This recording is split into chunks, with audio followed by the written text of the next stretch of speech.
Please don't mind the sweaty face. Hello everybody. Often you guys ping me on Instagram to ask Ranju, what kind of vegetables can I eat on keto? Can I have that vegetable? Can I have potato? Can I have peas? Can I have mangoes? So I thought I'll sit and make a video on what all you guys want to eat. And up until recently, I used to actually answer to each and every one of you telling, no, you can't eat this. This is what you need to eat. Until one of you guys gave me an insane idea. You guys told me to make a video on what are the kind of vegetables that you should eat and what vegetables you guys should completely avoid. So that's what I'm gonna do in this video. Now firstly, let me talk about what all you should not eat. So now what you do not want to eat are root vegetables like potatoes, carrot, beetroot. All these things have a lot of carbohydrates. Any vegetable that has more than 3 or 4 grams of carbs or sugar, I think you should definitely make do without them. Other vegetables that you can't eat are like onions, ginger, garlic. Again, they all have a lot of carbohydrates, and something that you should stay 100% clear of are tomatoes. I mean, tomatoes are fruits. I know a lot of people consider it to be a vegetable, but it is a fruit and it has a lot of sugar. So stay away from tomatoes, and it goes without saying, stay away from all the fruits. Melons and mangoes. I know it's the summertime, mangoes are there everywhere in Bangalore, in every street corner, and it is really tempting. So please try and stay away from it. And what you cannot eat also is a whole bunch of squashes. Like you can't have squash or ridge gourd or any other kind of gourd vegetable. So likewise, you're not allowed to eat any kind of legumes, like no peas, no kind of dal, or no green gram, no Bengal gram, none of those things. You're not allowed any of those pulses as well. You're not allowed rice, you're not allowed wheat, you're not allowed millets, you're not allowed bajra, no jowar, none of the things that are carbohydrates, no bread. I'm so sorry, I feel like I'm saying you're almost not allowed to eat anything at all. But the good news is, now I'm going to tell you guys what you can eat. Things that you can have are obviously things with less carbohydrates. So how do you know which vegetable has more carb or sugar and which does not? The simple thing is, if you want to eat a certain vegetable, definitely try and Google it before thinking of eating it. This is what I used to do. Google nutritional value of potato. I would see for myself how much carb was there, how much sugar was there, how much starch was there, and if it would kick me out of ketosis. If I felt yes, that would do it, common sense told me I shouldn't eat it, so I would not eat it. So what you can eat is unlimited amount of spinach, unlimited amount of lettuce, unlimited amount of fenugreek leaves, unlimited amount of mustard leaves. I mean, any leafy vegetable like chard or kale, you can have as much as you want, unlimited of that. And another thing that you can have are bell peppers or green capsicum. I mean, go for green capsicum because they have a lot less sugar than the yellow ones or the red ones, especially if you want to make capsicum part of your everyday menu.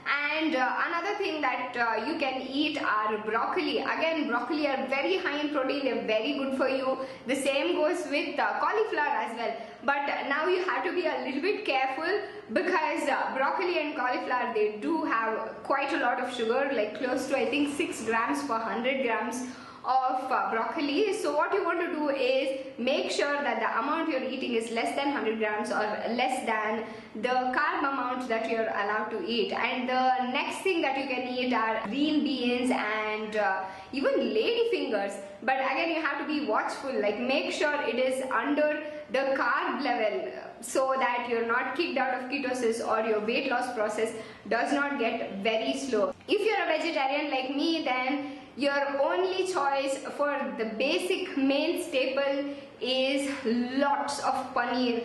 Paneer is an Indian cottage cheese.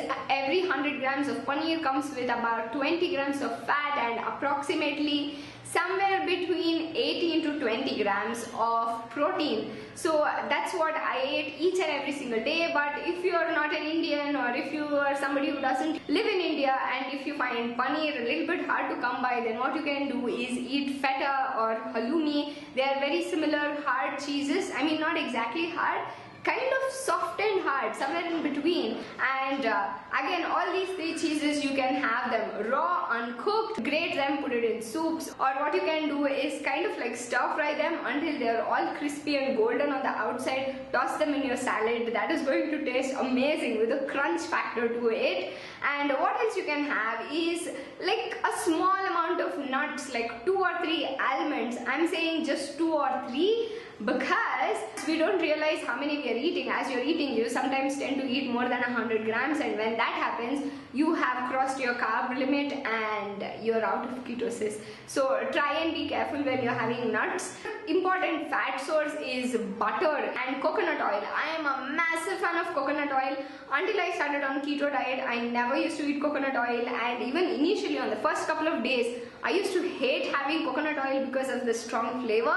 But then I realized coconut oil kind of kills the constipation, which can sometimes happen on a keto diet, which is a side effect for some people. So when you are consuming coconut oil, at least 2 or 3 spoonsful every day, that beats the problem of constipation. There you go, there is a solution for it. And coconut oil has this component that focuses on burning fat, so that is a very important thing to make a part of your diet. And protein wise, you can have as many eggs as you want. Now I know, as soon as I've made this statement, a bunch of you are going to comment and tell me, aren't eggs like cholesterol? Aren't we supposed to like limit ourselves to have 2 or 3 eggs? Well, let me tell you, that has been disproved. There have been scientific proofs and researches that say that is not true at all. You can go up to eating 6 to 8 eggs or even 10, 12 egg yolks and all, I mean, not just egg whites. So you can have everything, especially a standard US large egg. If you're eating that size egg, then it gives you about 7 grams of protein. So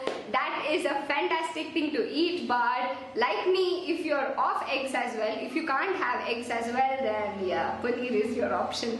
But if you're a meat eater, then your options are endless. You can have any meat you want. You can have chicken, you can have lamb, you can have mutton, you can have all the seafoods you want, like prawns, fishes. They're all very high in protein. If you have an oily fish like salmon, then you're going to get a good amount of fat as well. That's what you eat in your diet. Lot of eggs, meat, lot of cheese, and a whole bunch of green vegetables. Try and make as many dishes out of this as you can, and be as creative as possible, and there you go. That's how you make your keto diet. These are the things that you can eat, and make sure that you're watching and calculating each and everything as you eat.